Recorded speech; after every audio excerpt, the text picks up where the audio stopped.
Drug Test Cups by 12 Panel Now. Each one is sealed in its own pouch. Just tear it open and take out the cup. Twist off the cap. Fill it with the sample, right up to the line. Cap it back on and tighten until it clicks. It's completely leak-proof. Tip it on its side and nothing spills. Give it 2 minutes, then turn the cup around to the temperature strip on the back. A green dot means the sample is at a valid temperature. Now peel back the front label to reveal the test strips.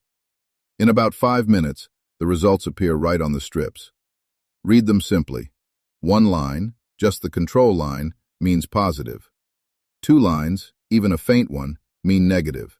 And no lines, or only a line at the test position, means the test is invalid. So run a new one. Collect, wait, read. Shop now at 12 Panel Now. Best price, highest quality, and same-day delivery. Contact us today.